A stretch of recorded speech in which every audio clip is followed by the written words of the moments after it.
Raise to success, ജീവിത വിജയത്തിലേക്കുള്ള വഴികാട്ടി.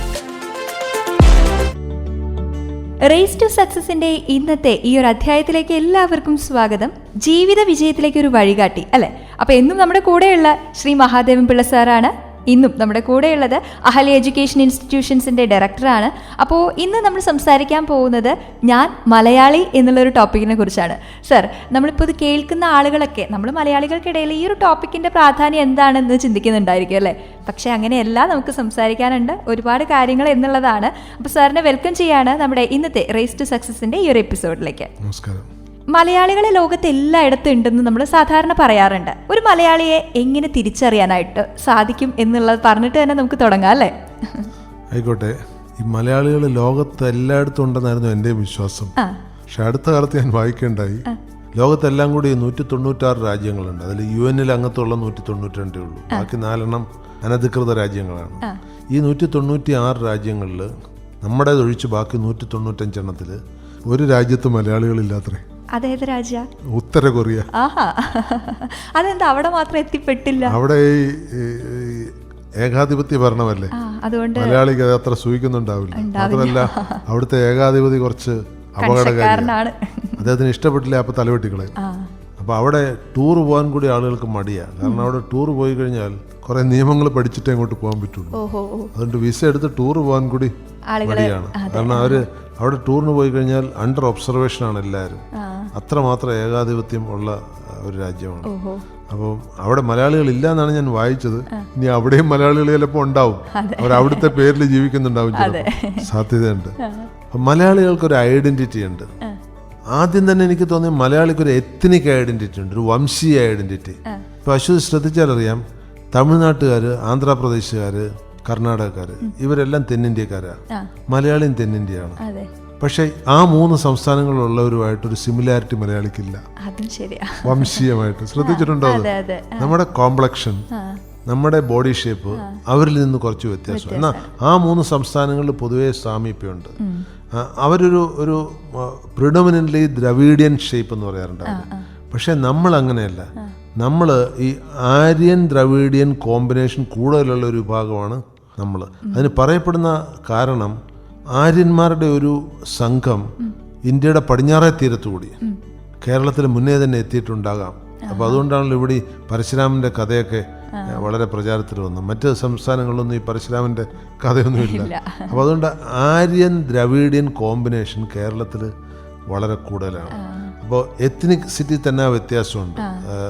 നമ്മൾ തമിഴ്നാട്ടിലെ ഒരാളിനെ എടുത്ത് കാണുന്നത് നമ്മളെ കാണുന്നത് തമ്മിൽ നമ്മുടെ കോംപ്ലക്ഷനിലുൾപ്പെടെ നമ്മുടെ ഫേസ് ഡിമീനറിൽ ഉൾപ്പെടെ മാറ്റങ്ങളുണ്ട്.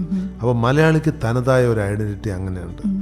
പിന്നെ ഒരുപാട് ഐഡൻറ്റിറ്റി, ഞാൻ ഈ ടോപ്പിക്ക് പറയാൻ തന്നെ കാരണം മലയാളിക്ക് ഇങ്ങനെ ഒരുപാട് പ്രത്യേകതരമായ ഐഡൻറ്റിറ്റി ഉണ്ട്. ഇപ്പം ചിലതൊക്കെ ഞാനൊരു പക്ഷേ പല കാഷ്വൽ ടോക്കിലും പറഞ്ഞിട്ടുണ്ടാകാം. മലയാളിയുടെ ഭക്ഷണ രീതി, മലയാളിയുടെ വസ്ത്രധാരണ രീതി, മലയാളിയുടെ ജീവിത രീതി, മലയാളിയുടെ സുഖലോലുപത, മലയാളിയുടെ സമ്പത്തിനോട് ഉള്ള പ്രതികരണം, ആറ്റിറ്റ്യൂഡ്, ഇതൊന്നും ഈ സൗത്ത് ഇന്ത്യയിലെ മറ്റ് സ്റ്റേറ്റ്സുമായിട്ട് മാച്ചിങ് അല്ല. ഇപ്പം തന്നെ നോക്കൂ, നമ്മൾ ലോകത്തിലെ തന്നെ പ്രഥമ സ്ഥാനത്താണ് ഹെൽത്ത് കെയറിൻ്റെ കാര്യത്തിൽ. സൗത്ത് ഇന്ത്യയിൽ മറ്റ് സ്റ്റേറ്റ്സിൽ ഇതില്ല. അതുപോലെ ഫാഷൻ്റെ കാര്യത്തിൽ ഇപ്പോൾ ലോകത്ത് തന്നെ അധുനാതനമായ ഫാഷൻ വരുന്നൊരു സ്റ്റേറ്റാണ് കേരളം. സിറ്റീസ് എടുത്തു കഴിഞ്ഞാൽ ചിലപ്പോൾ ബാംഗ്ലൂരോ ചെന്നൈയോ ഒക്കെ ചിലപ്പോൾ അതിന് മാച്ച് ചെയ്തേക്കാം. അപ്പോൾ ഒരുപക്ഷെ ചണ്ഡീഗഡ് ആയിരിക്കും ഏറ്റവും മുന്നിൽ നിൽക്കുക. പക്ഷേ ഒരു സ്റ്റേറ്റ് എന്നുള്ള നിലയ്ക്ക് നമ്മൾ മുന്നിലാണ്. മറ്റൊന്ന്, ഭക്ഷണക്രമത്തിൽ നമ്മളിപ്പോൾ ഏതാണ്ടൊരു മെഗലോപോളിസ് സ്റ്റൈലിലേക്ക് വന്നിരിക്കുക. ഇപ്പോൾ കേരളത്തിൽ ഫാസ്റ്റ് ഫുഡ് കിട്ടാത്ത ഏരിയ ഇല്ല എന്ന് വന്നിരിക്കുകയാണ് അല്ലേ. അപ്പോൾ മലയാളികൾക്ക് ഓരോ ഏരിയയിലും ഒരു വ്യത്യസ്തതയുണ്ട്.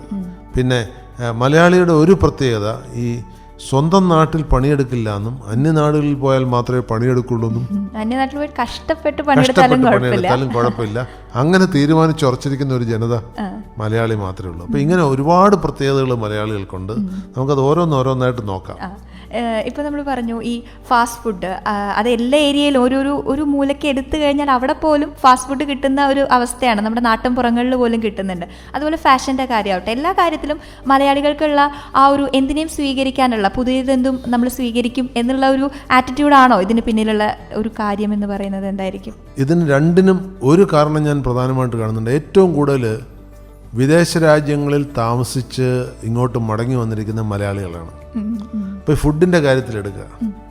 ഇപ്പോൾ ഒരു ചെറിയ ഉദാഹരണം ഞാൻ പറയാം. ഈ പെൺകുട്ടികളിലുള്ള വന്ധ്യത, ഇൻഫെർട്ടിലിറ്റി ഏറ്റവും കൂടുതൽ കേരളത്തിലാണ്. അതിന് കാരണമായിട്ട് മെഡിക്കൽ റെക്കോർഡ്സ് പറയുന്നത് ഫാസ്റ്റ് ഫുഡാണ്. മനസ്സിലായില്ലേ? അപ്പോൾ എന്തുകൊണ്ട് അത് സംഭവിച്ചു? മറ്റ് സംസ്ഥാനങ്ങളെക്കാൾ വളരെ കൂടുതലാണ്, ഇരട്ടിയിലധികമാണ് കേരളത്തിലത്. അതിന് കാരണം നമ്മുടെ ഈ ഫാസ്റ്റ് ഫുഡ് സംസ്കാരത്തിൽ നമ്മുടെ ബോഡിയിൽ ഹോർമോൺസിനെ ചേഞ്ച് ചെയ്യുന്ന എന്തോ എൻഡോക്രിനോളജിക്കൽ പ്രോബ്ലം വരുന്നുണ്ട്. അതിനെക്കുറിച്ച് ധാരാളം പഠനം നടക്കുന്നുണ്ട്. അത് ഡോക്ടേഴ്സിൻ്റെ വിഷയമാണ്, അവരത് ചെയ്യട്ടെ. അപ്പോൾ നമ്മുടെ ഭക്ഷണ രീതി നമ്മുടെ സമൂഹത്തെ ബാധിച്ചു കഴിഞ്ഞു. അത് ചെറിയ രീതിയിൽ ഒതുങ്ങുന്നില്ല. എന്തുകൊണ്ട് ഈ ഭക്ഷണങ്ങൾ ആദ്യം ഇവിടേക്ക് എത്തി? ഇപ്പോൾ അറേബ്യൻ ഭക്ഷണങ്ങളാണേലും അഫ്ഗാനി ഭക്ഷണങ്ങളാണേലും അമേരിക്കൻ ഭക്ഷണങ്ങളാണേലും ഇന്ത്യയിലെ മറ്റ് സംസ്ഥാനങ്ങളിൽ എത്തുന്നതിന് മുന്നേ തന്നെ ഇവിടെയാണ് എത്തുന്നത്. അതിന് അത്ഭുതപ്പെടാനില്ല. കാരണം അന്യ മതങ്ങൾ കൂടി ആദ്യം കേരളത്തിലാണ് എത്തിയത്. ക്രിസ്തു മതവും അതുപോലെ ഇസ്ലാം മതവും ഒക്കെ കേരളത്തിലാണ് ആദ്യം വന്നത്. അതുപോലെ ഇതിൻ്റെയൊക്കെ ഒരു ഗേറ്റ് വേ ആണ് കേരളം. അപ്പോൾ ഈ മറ്റ് നാടുകളിൽ വരുന്ന ഭക്ഷണ സംസ്കാരത്തിൻ്റെ ഒരു ഗേറ്റ് വേ ആയിട്ട് കേരളം വരുന്നുണ്ട്. രണ്ടാമത് നമ്മുടെ ഫാഷൻ. അത് പല മറ്റ് സ്റ്റേറ്റുകളിലും ഇത്തിരി ഫാഷനബിളായിട്ട് പ്രാന്തപ്രദേശത്തൊന്നും നടക്കാൻ കൂടി പറ്റില്ല, ആക്രമിക്കപ്പെടും. അവരത് ആൻറ്റി സോഷ്യലായിട്ട് എടുക്കും. അതായത് ഒരു കുറച്ച് അധികം ഡെവലപ്ഡ് അല്ലാത്ത പ്രദേശത്ത് ഒന്നും മര്യാദയ്ക്കൊന്നും ഒരുങ്ങിയൊക്കെ നടക്കുകയാണെങ്കിൽ അവരത് സാമൂഹ്യ വിരുദ്ധര ആണെന്നുള്ള രീതിയിൽ എടുക്കും. കേരളത്തിൽ അങ്ങനെയല്ല. ഏത് ഫാഷൻ ഇവിടെ കൊണ്ടുവന്ന് പ്രയോഗിച്ചാലും ഇനി പലപ്പോഴും അബദ്ധത്തിൽ എന്തെങ്കിലും പറ്റിയാൽ അതും ആളുകൾ ഫാഷനായിട്ട് എടുത്തോളും. അപ്പോൾ നമുക്ക് ആ ഒരു റിസപ്റ്റിവിറ്റി കൂടുതലാണ്. അപ്പോൾ ഈ രണ്ട് കാരണങ്ങൾ കൊണ്ട് അത് മലയാളിയുടെ ഒരു ഐഡൻറ്റിറ്റിയാണ്. പലപ്പോഴും ശ്രദ്ധിച്ചാലറിയാം, വിദേശത്തൊക്കെ പോയി കഴിഞ്ഞാൽ മലയാളി പിന്നെ നമ്മുടെ നാടൻ വസ്ത്രങ്ങളൊന്നും ധരിക്കാറില്ല. അതെ, അത് ശരിയാ. നമ്മുടെ നാട്ടിൽ ചിലപ്പോൾ ഇവിടുത്തെ രീതിയിൽ നടക്കുന്ന ആൾക്കാരാണെങ്കിൽ പോലും വിദേശ രാജ്യങ്ങളിൽ എത്തിക്കഴിഞ്ഞാൽ അവിടുത്തെ രീതിയിലേക്ക് സ്വിച്ച് ചെയ്യാൻ പറ്റാറുണ്ട് അല്ലേ? എന്നെ അത്ഭുതപ്പെടുത്തി, ഞാൻ ചില വിദേശയാത്രകൾ ചെയ്യുന്ന സമയത്ത് ഇവിടുന്ന് മാനമര്യാദയ്ക്ക് ഡ്രസ്സ് ചെയ്ത് വരുന്ന പെൺകുട്ടികൾ അവിടെ എത്തിക്കഴിഞ്ഞാൽ അവിടുത്തുകാർ ധരിക്കുന്നതിനേക്കാൾ എക്സ്പോസ്ഡ് ആയിട്ടുള്ള വസ്ത്രങ്ങൾ ധരിക്കും. അപ്പോൾ ഞാൻ ആലോചിക്കാറുണ്ട്, അവരെന്തുകൊണ്ട് നാട്ടിൽ ചെയ്തില്ല? അപ്പോൾ ഒരു അവസരം കിട്ടിക്കഴിഞ്ഞാൽ അവനവൻ്റെ ഒരു ഡിസൈൻ ഐഡിയയിലേക്ക് പോകാനുള്ള മാനസികാവസ്ഥ നമ്മുടെ മലയാളികൾക്കുണ്ട്. അതുപോലെ ഇവിടെ വരുമ്പോൾ ഇപ്പം ലുങ്കി മലയാളിയുടെ ഒരു ദേശീയ വസ്ത്രമായിരുന്നു ലുങ്കി. കേരളത്തിന് പുറത്ത് ലുങ്കി ധരിക്കുന്ന മലയാളികൾ ഇപ്പോൾ വളരെ അപൂർവമാണ്. വളരെ പ്രായമായ ആരെങ്കിലും ഉണ്ടെങ്കിൽ മാത്രം ചിലപ്പം സത്യത്തിൽ ലുങ്കി മലയാളിയുടെ ഒരു വസ്ത്രമല്ല. ലുങ്കി തമിഴ്നാട്ടിൽ നിന്ന് ഇവിടേക്ക് അധിനിവേശം ചെയ്ത മലയാളിയുടെ വസ്ത്രം പണ്ട് തൊട്ടേ മുണ്ടായിരുന്നു. ലുങ്കി അധിനിവേശം ചെയ്ത വസ്ത്രം മലയാളി സ്വീകരിച്ച വസ്ത്രമാണ്. അപ്പോൾ അവിടെയും മലയാളിക്ക് ഇനി ഒരു വെള്ളക്കാരൻ പണ്ട് പറഞ്ഞ ഒരു കാര്യമാണ് എനിക്ക് ഓർമ്മ വരുന്നത്. I M wondering how these people are wearing this dhoti without A belt. അതായത് ഒരു മുണ്ട് ഒരു ബെൽറ്റ് ഇല്ലാതെ ഉടുക്കാൻ ഒരു സായിപ്പിന് കഴിയില്ല. അപ്പോൾ ഈ സായിപ്പ് ഇത് അത്ഭുതപ്പെട്ടു, എങ്ങനെയാണ് അത് മലയാളിയുടെ കരവിരുതാണ്. അപ്പോൾ അതുപോലെ നമ്മുടേതായിട്ട് മാത്രം അവകാശപ്പെടാവുന്ന പല ഇപ്പോൾ ഭക്ഷണം കഴിക്കുന്ന രീതിയിൽ നമ്മൾ ചമണം പറഞ്ഞിരുന്ന് സദ്യയൊക്കെ കഴിക്കുന്നത് മറ്റു പലർക്കും അത് സാധിക്കാത്തൊരു കാര്യമാണ്. പക്ഷെ അതിനെക്കുറിച്ച് പലപ്പോഴും മോശമായ അഭിപ്രായം വരുന്നുണ്ട്. പല വിദേശ രാജ്യങ്ങളിലും ഈ ഭക്ഷണം കൈകൊണ്ട് കഴിക്കുന്നത് ഒരു പ്രാകൃത രീതിയായിട്ടാണ് കണക്കൂട്ടുന്നത്. പക്ഷെ മലയാളിക്ക് ഏറ്റവും ഇഷ്ടപ്പെടുന്നത് ഭക്ഷണം കൈകൊണ്ട് കഴിക്കുന്നതാണ്.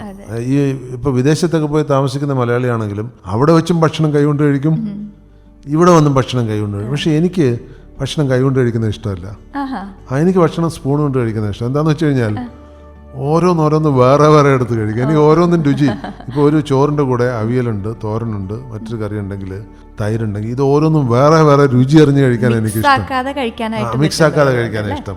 അത് എത്ര പേർക്ക് അങ്ങനെ ഉണ്ടെന്ന് അറിയില്ല. പക്ഷെ പണ്ട് അങ്ങനെ ആയിരുന്നില്ല. ആദ്യകാലത്തൊക്കെ ഞാനും ഈ മിക്സാക്കി, മലയാളിയുടെ ഒരു പ്രത്യേകത ഉണ്ടല്ലോ, എല്ലാം കൂടി കൂട്ടിക്കുഴച്ച് കഴിക്കുക. പ്രത്യേകിച്ചും തിരുവിതാംകൂർ ഭാഗത്തൊക്കെ സദ്യയുണ്ട്. ആ സദ്യയുടെ തുടക്കം തന്നെ ചോറിനകത്ത് പരിപ്പൊഴിച്ച്, പരിപ്പിൻ്റെ മേൽ നെയ്യൊഴിച്ച്, അതിൻ്റെ മുകളിലൊരു 1-2 പപ്പടം പൊടിച്ച് ചേർത്ത് അത് കൂട്ടിക്കുഴച്ച് കഴിക്കുന്നതാണ് ആദ്യത്തെ ഉരുള എന്ന് പറയുന്നത്. അങ്ങനെ ഒരു സിസ്റ്റം അന്നൊക്കെ അങ്ങനെ കഴിക്കുമായിരുന്നു. പക്ഷേ ഈയിടെയായിട്ട് ആ ചിന്ത മാറിയിരിക്കുന്നത്. എന്ന് വെച്ചാൽ ഈ ഇങ്ങനെ കഴിച്ചു തുടങ്ങിയപ്പോൾ ഇതാണ് ഒന്നുകൂടെ രസം എന്ന് തോന്നിയതുകൊണ്ടായിരിക്കണം ഒരു വിഷയം. അതാണ്. പക്ഷെ ഇപ്പോഴും മലയാളികളിൽ 90-95% കൈകൊണ്ട് ഉരുള ഉരുട്ടി കഴിക്കുന്ന രീതിയാണ് ഫോളോ ചെയ്യുന്നത്. അത് വിദേശ രാജ്യങ്ങളിൽ പോയാലും ഇവിടെ വെച്ച് മാത്രമല്ല, പലരും അവർ അന്തം വിട്ട് നിൽക്കും. ഉദാഹരണത്തിന് എനിക്ക് ഏറ്റവും രസകരമായി തോന്നിയിട്ടുള്ള ഈ ജപ്പാൻകാർ ഉപയോഗിക്കുന്ന ഫോർക്കാണ്. ജപ്പാൻകാർ നമ്മളിവിടെ ഉപയോഗിക്കുന്ന ഫോർക്ക് പോലെയുള്ളതല്ല, അവർ തടി കൊണ്ടുള്ള ഫോർക്കാണ് ഉപയോഗിക്കുന്നത്. അതിനെന്തോ ഒരു പേര് പറയും, രണ്ട് പിൻ പോലെ ഇരിക്കുന്ന ചോപ്പിംഗ് സ്റ്റിക്ക് എന്ന് അങ്ങനെ എന്താണ് പറയുന്നത്. അത് വെച്ചിട്ട് കഴിക്കണമെങ്കിൽ സർക്കസ് പഠിക്കണം. ഞാൻ കഴിച്ചു നോക്കിയിട്ടുണ്ട്, നടക്കില്ല, വലിയ ബുദ്ധിമുട്ടാണ്. പിന്നെ അവരുടെ ഭക്ഷണത്തിൽ പലതും ഈ ലോങ് നൂഡിൽസ് പോലുള്ള ഐറ്റം ആയതുകൊണ്ട് ഇതിൽ ചുറ്റിയെടുത്ത് കഴിക്കാൻ പറ്റും. അപ്പോൾ ചോറും കറിയൊക്കെ അത് വെച്ച് കഴിക്കണമെങ്കിൽ കുറച്ച് ബുദ്ധിമുട്ടാണ്. മാത്രമല്ല അവരെ ശ്രദ്ധിച്ചാലറിയാം, അവരതിലൊരു സ്പീഡ് ഗെയിം എക്സ്പേർട്സാണ്. രണ്ട് കയ്യിലും ഈ ചോപ്പിംഗ് സ്റ്റിക്സ് ഉണ്ടെങ്കിൽ അവരത് വെച്ചിട്ട് നമ്മൾ കാണുന്നതിനേക്കാൾ വേഗത്തിൽ അവരത് മാനേജ് ചെയ്യും. അങ്ങനെയാണ് അവർ, അതായത് അതിൽ വെച്ചിരിക്കുന്ന ഭക്ഷണം താഴെ വീഴുന്നതിന് മുമ്പേ അവരതിനെ മൂവ് ചെയ്ത് കഴിഞ്ഞിരിക്കും. നമ്മളെ കണ്ട അത്ര എളുപ്പത്തിൽ പറ്റില്ല. പക്ഷെ നമുക്ക് നമ്മുടേതായ രീതിയുണ്ട്. അതുപോലെ മറ്റൊന്ന് നോക്കി, ഭക്ഷണം കഴിച്ചിട്ട് കൈ നക്കുന്ന ശീലം, അത് മലയാളിയുടെ പ്രത്യേക ശീലമാണ്. അപൂർവമായിട്ട് തമിഴ്നാട്ടുകാർ കാണാറുണ്ട്, മറ്റ് സംസ്ഥാനങ്ങളൊന്നും കാണാറില്ല. മറ്റൊന്ന് ഈ ധാരാളം കറികൾ കഴിക്കുക ഭക്ഷണത്തിൻ്റെ കൂടെ. ഇപ്പം പല രാജ്യങ്ങളിലും പോയി കഴിഞ്ഞാൽ 1-2 കറി. ഇപ്പം പല വിദേശ രാജ്യങ്ങളിലും അവരുടെ പ്രധാന ഭക്ഷണം മീറ്റ് ആയിരിക്കും. അതിൻ്റെ കൂടെ ഒന്നിലൊരു ചപ്പാത്തിയോ അല്ലെങ്കിൽ ഒരു റോട്ടിയോ ഒരു നാനോ അങ്ങനെ എന്തെങ്കിലും, അല്ലെങ്കിൽ എന്തെങ്കിലും ഇത്രേ കഴിക്കുള്ളൂ. മറിച്ച് മീറ്റ് അവർ കഴിക്കും. അത് റെഡ് മീറ്റ് അധികം കഴിക്കില്ല, കാരണം അതിന് കൊഴുപ്പ് കൂടുതലാണ്. അല്ലാത്ത ഇപ്പം ഈ ചിക്കനൊന്നും അവർ റെഡ് മീറ്റായിട്ട് കൂട്ടുന്നില്ല. അവർ മട്ടൺ, ഈവൻ ബീഫിനെ കൂടി റെഡ് മീറ്റായിട്ട് കൂട്ടുന്നില്ല. മട്ടൺ, അതുപോലെ ഈ പന്നിയിറച്ചി, അങ്ങനെയുള്ള കാര്യങ്ങൾ മാത്രമേ അവർ റെഡ് മീറ്റായിട്ട് കൂട്ടുന്നുള്ളൂ. അപ്പം മലയാളിയെ സംബന്ധിച്ച് അതിലും വ്യത്യാസമുണ്ട്. കുക്കിങ്ങിൽ ഏറ്റവും കൂടുതൽ മസാല ഉപയോഗിക്കുന്നത് നമ്മളാണ്. ഏറ്റവും കൂടുതൽ മസാല ഉപയോഗിക്കുന്ന ആന്ധ്രാപ്രദേശുകാരും മലയാളികളാണ്. എന്തുകൊണ്ടാണ്? തമിഴ്നാട്ടുകാർ അത്ര ഉപയോഗിക്കുന്നില്ല, കുറച്ചുകൂടെ ലൈറ്ററാണ്. എന്തുകൊണ്ടാണ് ഈ ആന്ധ്രാപ്രദേശിൽ ഉപയോഗിക്കുന്നതിന് കാരണമുണ്ട്. കാരണം നല്ലൊരു പങ്ക് മസാലകൾ അവിടെയാണ് കൃഷി ചെയ്യപ്പെടുന്നത്. ഏറ്റവും കൂടുതൽ മുളക് ഇന്ത്യയിൽ കൃഷി ചെയ്യുന്നത് ആന്ധ്രാപ്രദേശിലാണ്. അപ്പോൾ അവർക്ക് സ്വാഭാവികമായിട്ട് അവിടുത്തെ മുളക് നാച്ചുറലായിട്ട് എടുക്കുന്നത്, അതുകൊണ്ട് രുചിയും കൂടുതലായിരിക്കും, അതുകൊണ്ടായിരിക്കും. പക്ഷേ കേരളീയർ ഇത്രയധികം മസാല എന്ന് പറഞ്ഞാൽ ഭക്ഷണത്തിൻ്റെ ഒരു നെസസറി പാർട്ടൊന്നുമല്ല, നാക്കിന് രുചി കൊടുക്കാൻ വേണ്ടി കൊടുക്കുന്നതാണ് ഈ മസാലകൾ. അപ്പോൾ നമുക്ക് അതിലും നമ്മുടേതായ ഒരു രീതികളുണ്ട്. മാത്രമല്ല, ഇപ്പോൾ ഇന്ത്യയിൽ തന്നെ ഈ വിദേശ വസ്ത്രമായ പാൻസ് എത്തിയപ്പോൾ, ഇപ്പോൾ നമ്മളെല്ലാം പാൻ്റ് ഇടുന്നത്, ഞാൻ ഉൾപ്പെടെ അതാണ് ഇടുന്നത്. ഇത് എത്തിയപ്പോൾ ആദ്യമായിട്ട് ഇത് പോപ്പുലറാക്കിയത് മലയാളികളാണ്. നോർത്ത് ഇന്ത്യയിൽ അതിനൊപ്പം വന്നത് വേറൊന്നായിരുന്നു, പൈജാമയായിരുന്നു. അത് പണ്ട് തൊട്ടേ അവിടെ ഉണ്ടായിരുന്ന ഒരു രീതി. അവർ വെള്ള കളറിലുള്ള പൈജാമകൾ കൊടുക്കുന്ന രീതി പണ്ട് തൊട്ടുണ്ട്. കാരണം അവർക്ക് മുണ്ടെടുക്കുന്ന ടെക്നോളജി അറിയില്ല, അതുകൊണ്ട് പൈജാമ ഉണ്ടായിരുന്നു. അപ്പോൾ ഇതിലൊക്കെ മലയാളിക്ക് തനതായ ഒരു രീതിയുണ്ട്. ഇനി ഇതുപോലെ വേറെയും കുറേ കാര്യങ്ങളുണ്ട്. ഉദാഹരണത്തിന് മലയാളിയുടെ സാമ്പത്തിക ശീലം മറ്റുള്ളവരിൽ നിന്ന് ഭയങ്കര വ്യത്യസ്തമാണ്. ഒരു ചെറിയ ഉദാഹരണം ഞാൻ പറയും. 1 കോടി രൂപ കയ്യിൽ നീക്കിയിരിപ്പുണ്ടെങ്കിൽ ഒരു തമിഴ്നാട്ടുകാരന് അതിൽ നിന്നൊരു 10 ലക്ഷം രൂപ കൂടുതൽ വീട് വെക്കാൻ ചിലവാക്കില്ല. അവനത് മറ്റു വഴിക്ക് എങ്ങനെ ഉപയോഗപ്പെടുത്താൻ നോക്കും. മലയാളിയാണെങ്കിൽ 1 കോടി രൂപ കയ്യിലുണ്ടെങ്കിൽ ആ 1 കോടിയുടെ കൂടെ ഒരു 10 ലക്ഷം കൂടെ കടമെടുത്തിട്ടൊരു വീട് വെക്കാൻ പറ്റും. അതുകൊണ്ട് തന്നെയാണ് വലിയ വീടുകൾ പലതും ഇപ്പോൾ ടാക്സ് അടയ്ക്കാൻ വഴിയില്ലാത്ത രീതിയിൽ കേരളത്തിൽ കിടക്കുന്നുണ്ട്. അപ്പോൾ നമ്മുടെ കോൺസെപ്റ്റ് ഓഫ് ഹൗസിങ് എൻറ്റയർലി ഡിഫറെൻറ്റാണ്. ഇപ്പോൾ അതിൻ്റെ ട്രാജഡി എന്താണെന്ന് പറഞ്ഞു കഴിഞ്ഞാൽ, കേരളത്തിൽ 86-87 ലക്ഷത്തോളം ഹൗസിംഗ് സ്റ്റോക്ക് ഉണ്ട്. അതിൽ 15-16 ലക്ഷം പൂട്ടിക്കിടക്കുക, ഉപയോഗിക്കാൻ ആളില്ല. കാരണം ഇത് അവൻ്റെ ഒരു സോഷ്യൽ ആക്ടിവിറ്റിയാണ് വീട് വെക്കുക എന്ന് പറഞ്ഞാൽ, നെസസിറ്റി അല്ല. അപ്പം നമുക്കൊരു വീട്ടിൽ എത്ര സ്ഥലം ആവശ്യമുണ്ട്? ഒരു ബെഡ്റൂം, ഒരു കിച്ചൺ, ഒരു ചെറിയ ഹാള്, ഒരു ടോയ്ലറ്റ്, ഇത്രേ ആവശ്യമുള്ളൂ. പക്ഷെ നമ്മുടെ വീടുകൾ നോക്കൂ, ഈ പറഞ്ഞതെല്ലാം കൂടെ 500 സ്ക്വയർ ഫീറ്റിനകത്തേ ആവശ്യമുള്ളൂ. പക്ഷെ നമ്മുടെ ഏറ്റവും ചെറിയ വീടുകൾ കൂടി മിക്കതും 1000 സ്ക്വയർ ഫീറ്റ് ഉണ്ടാവും. എന്നിട്ട് പലയിടത്തും ആളുകളൊക്കെ വിദേശത്തുമായിരിക്കും. അത് പൂട്ടിയിട്ടേക്കും. അതൊരു സ്റ്റാറ്റസ് സിമ്പിളാണ്. മലയാളിയെ സംബന്ധിച്ച് ഈ വീടും കാറും ഒരു സ്റ്റാറ്റസ് സിമ്പിളാണ്. എനിക്കൊരു പഴയ കഥയെ ഓർമ്മ വരുന്നത്. ഞാൻ തിരുവനന്തപുരത്ത് എഞ്ചിനീയറിംഗ് കോളേജ് പ്രിൻസിപ്പലായിട്ട് വർക്ക് ചെയ്യുന്ന സമയത്ത് ഓഫീസിലെ പിയൂൺ ഒരു ലോൺ ആപ്ലിക്കേഷൻ ഫോം കൊണ്ടുവന്നു. പ്രിൻസിപ്പൽ ഒപ്പിട്ട് കൊടുക്കണം, ഇയാൾക്ക് ഇത്ര ശമ്പളം ഉണ്ടെന്ന് പറഞ്ഞു. അപ്പോൾ ഞാൻ ചോദിച്ചു, എന്തിനാണ് ഈ ലോൺ എടുക്കുന്നത്? അപ്പോൾ പറഞ്ഞു, സാറേ എനിക്കൊരു കാറ് വാങ്ങിക്കണം. അപ്പോൾ ഞാൻ ചോദിച്ചൊരു കാർ അഫോർഡ് ചെയ്യാൻ പറ്റുമോ? ഇതിപ്പോഴത്തെ പെട്രോളിൻ്റെ വിലയൊക്കെ വെച്ചിട്ട്, ഇത് 10 കൊല്ലം മുമ്പേ, അന്ന് തന്നെ പെട്രോളിന് വിലയുണ്ട്. പറഞ്ഞു, സാറേ ഓടിച്ചിട്ട് വരാനൊന്നുമല്ല, അത് ഞാൻ 1-2 കൊണ്ടുവരുള്ളൂ. കാറ് വാങ്ങിച്ച് വീട്ടിലിടണമെന്ന് ഭാര്യയ്ക്ക് ഭയങ്കര നിർബന്ധം. കാരണം അയലത്ത് വീട്ടിലൊക്കെ കാറുണ്ട്. പറഞ്ഞു, സത്യസന്ധമായിട്ട് പറഞ്ഞു. കാരണം കാറ് വാങ്ങിച്ച് വീട്ടിലിട്ടാൽ മതി, ഓടിക്കണം നിർബന്ധമില്ല. അയാളുടെ സ്റ്റാറ്റസ് സിമ്പിൾ ഇതാണ്. അപ്പോൾ മലയാളിക്ക് ഇങ്ങനെ കണ്ടാൽ മതി. മലയാളിക്ക് ഇങ്ങനെ ചില ഫോൾസ് ഈഗോ ഉണ്ട്. വലിയ വീട് വെക്കണം, വീട്ടിൽ കാറുണ്ടാകണം, പുറത്തിറങ്ങുമ്പോൾ നല്ല മോടിയുള്ള വസ്ത്രങ്ങൾ വേണം. ഇതൊക്കെ മലയാളിയുടെ സ്റ്റാറ്റസ് സിമ്പലിൻ്റെ ഒരു ഭാഗമാണ്. അത് നമ്മളൊക്കെ അതിൻ്റെ അംശം ഉണ്ടാവുമെന്ന് എനിക്ക് തോന്നുന്നത്. ഒരു ലെവൽ കഴിയുമ്പോൾ നമ്മൾ ഈ എബ്രഹാം മാസ്ലോയുടെ ആ ചാർട്ട് അനുസരിച്ച് അതിൻ്റെ ഏറ്റവും മുകളിലെത്തുമ്പോൾ ഒരു സെൽഫ് ആക്ച്വലൈസേഷൻ എന്നൊരു സ്റ്റേജ് ഉണ്ട്. അപ്പോൾ ആ സ്റ്റേജ് എത്തിക്കഴിഞ്ഞാൽ നമുക്കിതിലൊന്നും വലിയ അട്രാക്ഷൻ ഉണ്ടാവില്ല. അതുവരെ 4ാമത്തെ സ്റ്റേജ് എത്തുന്നവരേക്ക് നമ്മുടെ മാനസികാവസ്ഥയിൽ ഇതൊക്കെയുണ്ട്. നമുക്ക് ആളുകളെ കാണിക്കണം, അവരുടെ ഇടയിൽ ഒരു അംഗീകാരം വേണം. അതൊക്കെ ഒരു പൊള്ളത്തരമാണ് ബേസിക്കലി. പക്ഷെ ആ പൊള്ളത്തരം ഏറ്റവും കൂടുതലുള്ളത് ഇന്ത്യൻ ജനതയിലും മലയാളികൾക്കാണുള്ളത്. മറ്റു സംസ്ഥാനങ്ങളിൽ കുറവാണ്.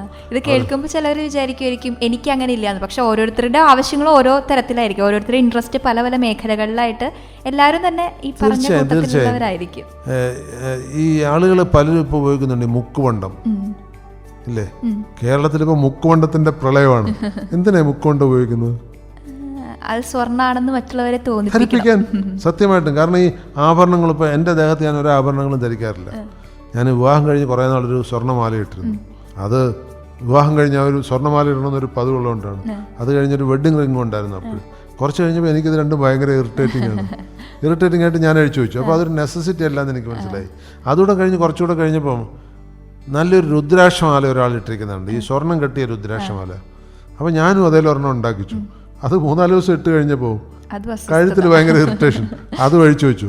അപ്പോൾ ഞാനന്ന് തീരുമാനിച്ചു, ഈ സ്വർണം ധരിക്കുന്നത് നമ്മുടെ ശരീരത്തിനൊട്ടും യോഗ്യമല്ല. മുക്കുമണ്ടം ധരിക്കുന്നതോ അപകടകരമാണ്. മുക്കുമണ്ടത്ത് അതിൻ്റെ പ്ലേറ്റിങ്ങിന് വേണ്ടിയിട്ട് പല കെമിക്കലുകൾ ഉപയോഗിക്കുന്നുണ്ട്. സയനൈഡ് മുതലായ കെമിക്കൽ, സിങ്ക് കോമ്പൗണ്ട്സ് ഒക്കെ ഉപയോഗിക്കുന്നുണ്ട്. ഈ സാധനങ്ങളെല്ലാം തൊലിക്ക് ദോഷം ചെയ്യുന്നത്. അപ്പോൾ ശരീരത്തിന് ദോഷകരമായ ഒരു മുക്കുമണ്ടം എന്തിനാ ഒരാൾ ഇട്ട് നടക്കുന്നത്? ഇല്ലാത്തതുണ്ടെന്ന് കാണിക്കാൻ വേണ്ടിയാണ്. ഇതാണൊരു ഫോൾസ് പ്രസ്റ്റീജ്. ഇത് മലയാളിക്ക് കൂടുതലാണ്. മറ്റ് സംസ്ഥാനങ്ങളിൽ ഇത് അധികം കാണില്ല. മുക്കുമണ്ടത്തിൻ്റെ വിൽപ്പന തന്നെ പ്രതിശീർഷ ഏറ്റവും കൂടുതലുള്ളത് കേരളത്തിലാണ്. അതിൽ വില കൂടിയ മുക്കുമണ്ടങ്ങളും അതിലുണ്ട്. എന്ന് വെച്ചാൽ സ്വർണം വെച്ചിട്ട് പൂശുന്ന മുക്കുമണ്ടങ്ങളുണ്ട്. പക്ഷേ നല്ലൊരു ഭംഗി 1 ഗ്രാം ഗോൾഡ് എന്നൊക്കെ പറഞ്ഞ് വാങ്ങാൻ കിട്ടും. അത് മലയാളിയുടെ പൊള്ളത്തരത്തിൻ്റെ ഒരു പ്രതീകമാണ് ഈ 1 ഗ്രാം ഗോൾഡ്. അപ്പോൾ ഈ ഞാൻ മലയാളി എന്ന് പറയുമ്പോൾ നമ്മുടെ സംസ്കാരത്തിൽ ഇണചേർന്ന് കിടക്കുന്ന ചില ഭാഗങ്ങളാണിതൊക്കെ. ഇതുപോലെ മലയാളിയിൽ കാണുന്ന വേറൊരു പ്രത്യേകത എന്തെന്നറിയോ? മലയാളി വളരെ പാവപ്പെട്ട ജീവിത രീതിയിൽ ജീവിച്ച ഒരു മലയാളിയാണെങ്കിൽ അവൻ ഇത്ര സ്വത്തുവകൾ കണ്ടു കഴിഞ്ഞാൽ അവന് വീട് അവിടെ ഉണ്ടാവില്ല. അവൻ വേറെ എവിടെയും പോയി താമസിക്കും. കുറച്ച് പോഷായിട്ടുള്ളൊരു കോളനിയിലേക്ക് പോകും. അപ്പോൾ അവിടെ അവനൊരു വിലയുണ്ടാവും. അവനെ സാറെന്ന് വിളിക്കാൻ 10 ആളുണ്ടാവും. ഇവിടെ ഇവനൊരു പക്ഷേ ഇവൻ വളർന്നു വന്ന പശ്ചാത്തലം അറിയുന്നതുകൊണ്ട് ആളുകളിൽ നിന്ന് ആ ഉദ്ദേശിക്കുന്ന ബഹുമാനം കിട്ടില്ല.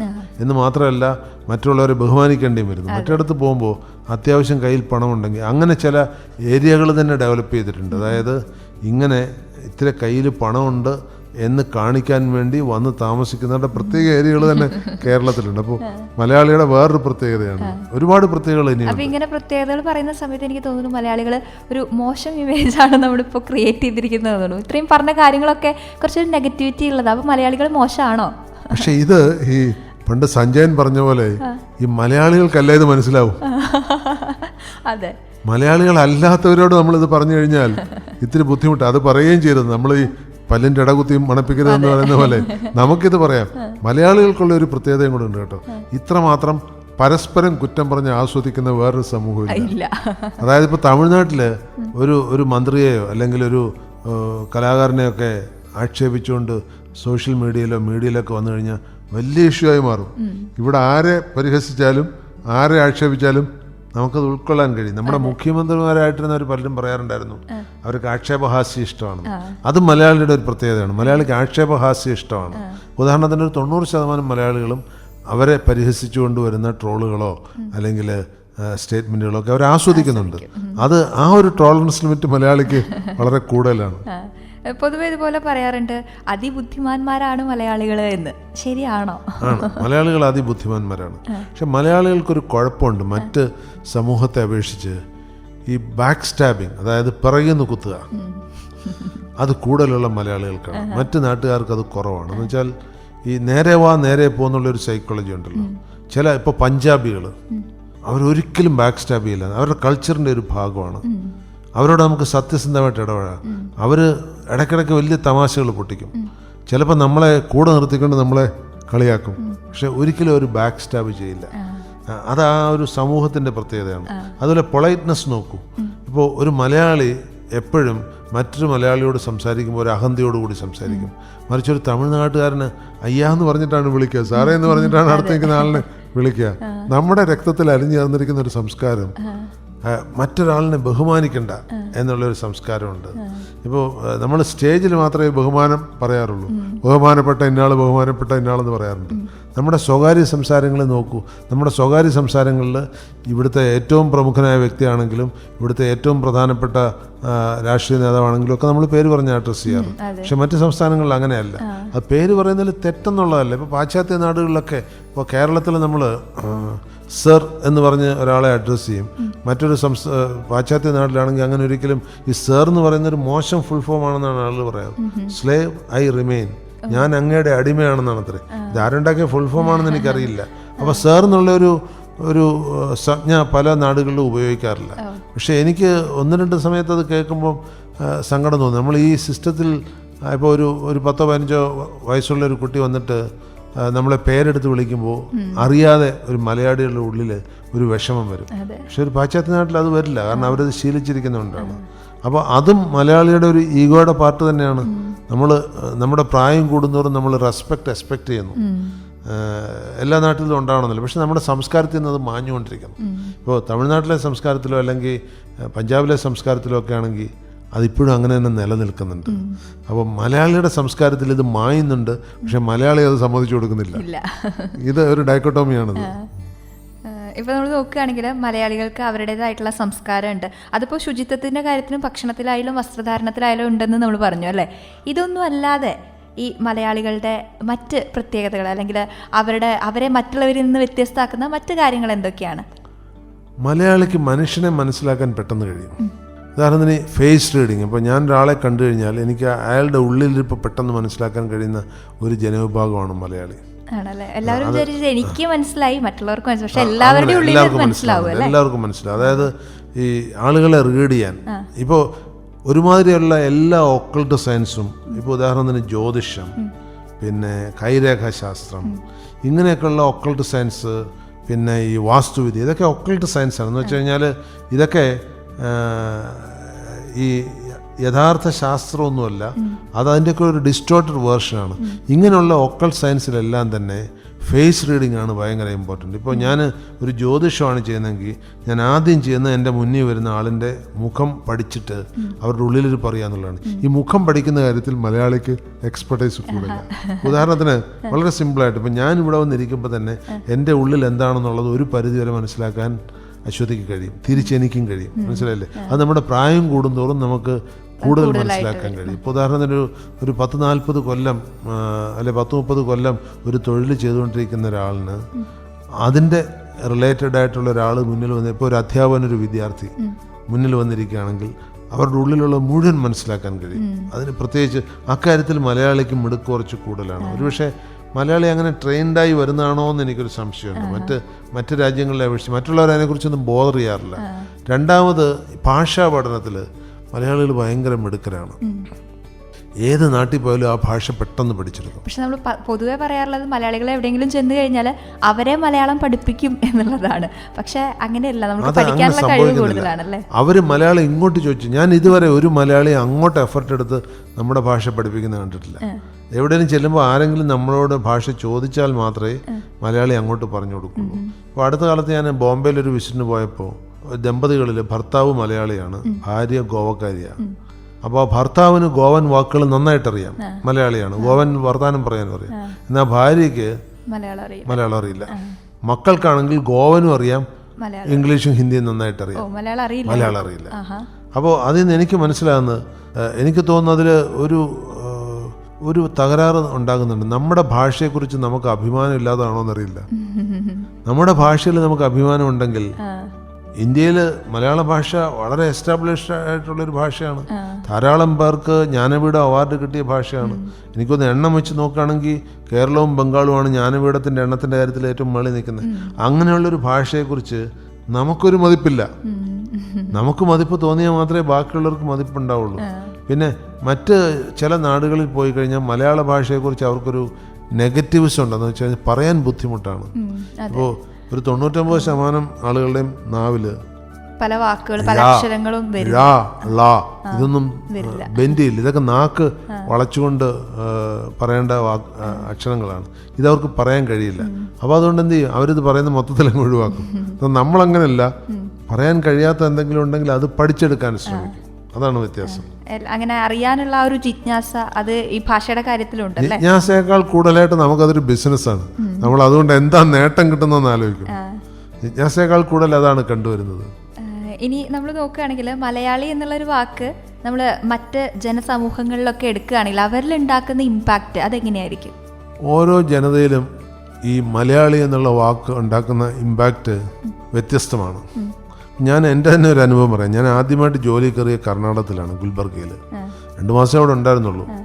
അപ്പോൾ അവിടെ ചെന്ന് കഴിഞ്ഞപ്പം ഫസ്റ്റ് സാറ്റർഡേ ഞാൻ എൻ്റെ സുഹൃത്തുക്കളോട് ചോദിച്ചു, ഇവിടെ സിനിമാ തിയേറ്ററിലൊന്നും മലയാള സിനിമ കാണിക്കാറില്ലേ എന്ന് ചോദിച്ചു.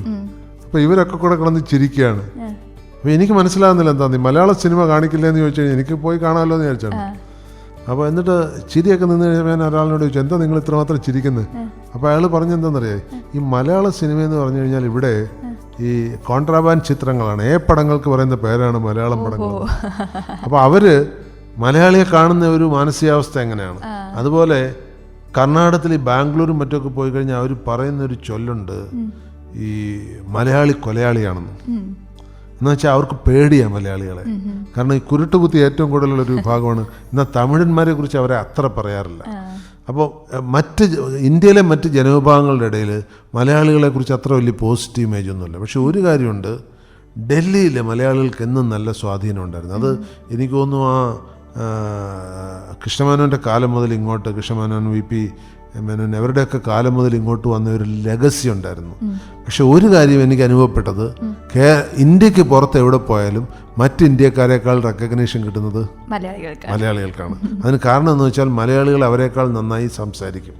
2, മലയാളികളുടെ ആ ഔട്ട്ലുക്ക്, കാണാനുള്ള ശുചിത്വം, വ്യക്തിബോധം, അതുപോലെ അവരുടെ ആ ഒരു ഡിമീനർ, ഇതൊക്കെ മറ്റ് ഇന്ത്യക്കാരേക്കാൾ മെച്ചപ്പെട്ടതാണ്. അതുകൊണ്ടായിരിക്കും ഇന്ത്യക്ക് പുറത്ത് മലയാളിക്ക് നല്ല വിലയുണ്ട്. ഇന്ത്യക്കകത്ത് ഡൽഹി ഒഴിച്ചുള്ള മറ്റ് പ്രദേശങ്ങളിൽ ഞാൻ മലയാളിക്ക് അത്ര വില കണ്ടിട്ടില്ല.